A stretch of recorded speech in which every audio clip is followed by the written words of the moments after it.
వాస్తవమేనా కట్టు కథనా నిజంగా కేసీఆర్ ఫామ్ హౌస్లో బంకర్స్ ఉన్నాయా లేకపోతే కట్టు కథనా ఇది? నిజమే, బంకర్స్ ఉన్నాయి. ఎందుకంటే బీహార్లో తీసుకొచ్చి చేపించినట్టు ఇక్కడ రోజులు చేస్తే గుర్తుపడతారని చెప్పేసి అని. లేకపోతే ఎవరి పొలంలోనైనా స్వేచ్ఛగా నడుచుకుంటూ పోవచ్చు. మన కేసీఆర్ పొలంలో మనం స్వేచ్ఛగా తిరిగే పరిస్థితి ఉందా? బంకర్స్ ఉన్నాయి, ఖచ్చితంగా బంకర్స్ లేవనట్లేదు. బంకర్స్ ఉన్నాయి. వాళ్ళ బంకర్స్ను ప్రజలు ఏ రోజు ఎగబడతారో తెలియదు. నిజంగానే లేవనుకో, నీవు వ్యవసాయ క్షేత్రాన్ని ప్రజాక్షేత్రం చేయబ్బా. చూస్తారు వచ్చి నీ ప్రజాక్షేత్రంలో మొత్తం వ్యవసాయం ఎట్టేట పంటలు పండిస్తున్నావు, ఎకరాకు ₹1,00,00,000 పంట పండిస్తున్నావు కదా నువ్వు. అది ప్రజలంతా చూస్తారు కదా, మేమందరం కూడా చూస్తాం సార్ ఏమేమి పండిస్తుందని.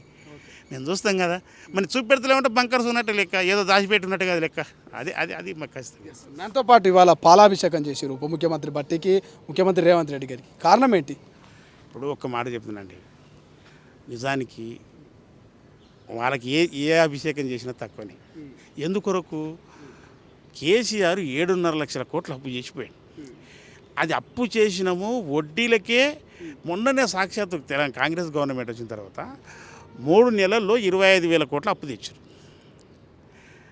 38,000 కోట్లు వడ్డీ కట్టారు. రోజుకు 191 కోట్ల వడ్డీ కిస్తు కడుతున్నారు. డైలీ 191 crores వడ్డీ కిస్తు కడుతున్నారు. ఈ పరిస్థితి ఇది దాపరించింది. ఇది టీఆర్ఎస్ ప్రభుత్వానికి పూర్తిగా తెలుసు. కేసీఆర్కి తెలుసు, కొడుకుకి తెలుసు, అన్నీ తెలుసు. అందుకొరకే వాళ్ళకి అన్నీ తెలుసు కనుక దీంట్లో పైసలు లేవు, ప్రభుత్వం దగ్గర డబ్బులు లేవు, ఈ పెట్టే ఖాళీ అయింది. కాంగ్రెస్ కూడా అధికారంలోకి వచ్చాడు, వీడెట్ట సంక్షేమ పథకం చేస్తాడు, వీడెట్ట ఇస్తాడు అనే వీళ్ళని నిలదీ కావాలని ఊర కుక్కల్లాగా దాడి చేసి మీ రుణమాఫీ ఏమా, 4,000 పింఛనేమా, 6,000 పింఛనేమా వికలాంగులకు అని ఊర కుక్కల్లాగా.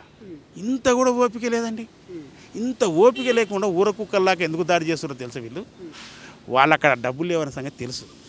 ఖచ్చితంగా రేవంత్ రెడ్డిని ఫెయిల్యూర్ చేయాలని, ఈ యొక్క కాంగ్రెస్ ప్రభుత్వంలో ఉన్న మంత్రివర్గాన్ని మొత్తం ఫెయిల్ చేయాలని, ప్రజా వ్యతిరేకత తీసుకురావాలని ఒక తాపత్రయం పడుతుండే.